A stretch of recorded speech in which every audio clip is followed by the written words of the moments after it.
darf euch hier sehr herzlich begrüßen in der Ausstellung Im Blick Johann Jakob Hartmann. Johann Jakob Hartmann war ein Künstler, der sich spezialisiert hat auf das Landschaftsfach und der in Böhmen gelebt und gewirkt hat. Wo er ausgebildet worden ist, wissen wir nicht genau, auch nicht, ob er eventuell Studienreisen unternommen hat. Fest steht, dass er sich immer wieder von den flämischen Meistern des 17. Jahrhunderts hat inspirieren lassen. Wir stehen hier auf einem Gemälde, das gehört zu einer Serie von insgesamt 4 Bildern und sie stellen die 4 Elemente dar. Luft, Erde, Wasser und hier eben das Feuer. Die anderen Elemente werden gezeigt durch Tiere, durch Früchte. Beim Feuer ist das natürlich nicht möglich und so hat Hartmann hier zweierlei gewählt.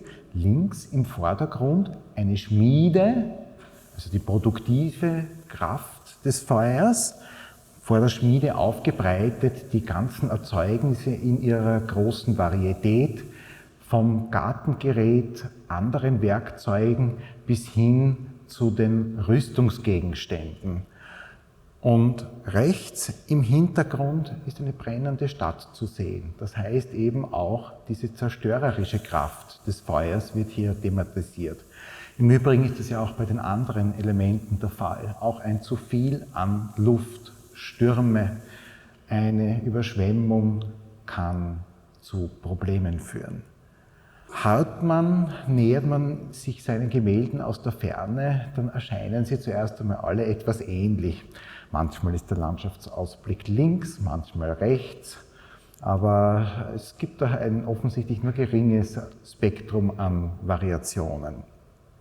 Je näher man aber kommt, desto deutlicher wird sichtbar, wie viel Variation auf der anderen Seite der Künstler hineingepackt hat, eben in der thematischen Bestückung der Gemälde. Durch die Staffage, die Bestückung mit Figuren, Tieren, Pflanzen, auch Früchten. Und das ist ganz interessant, denn durch diese figürliche Bestückung formt sich dann eben die inhaltliche Aussagekraft. Das heißt eben, hier formen sich die einzelnen Darstellungen zu Allegorien. Allegorien heißt eben darstellen, das heißt eine höhere Aussage wird aus anderen, eigentlich unbelasteten Elementen geformt. Das Gemälde, der Rahmen lässt es vermuten, stammt eben aus der alten kaiserlichen Galerie.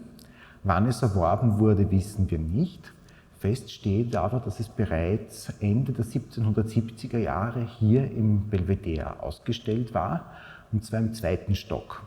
Da wurden die 4 Elemente nicht etwa im Kontext der Landschaftsmalerei des frühen 18. Jahrhunderts gezeigt, wo wir diese Bilder grosso modo hin datieren können, sondern sie wurden gezeigt im Abschnitt der Prager Hofkunst.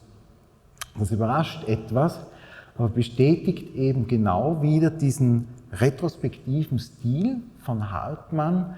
Das heißt, dass er stilistisch eher in der Nähe der flämischen Malerei der ersten Hälfte des 17. Jahrhunderts gesehen wurde damals. Erst später hat sich das dann eben verändert und er durfte tatsächlich bei seinen Zeitgenossen gezeigt werden.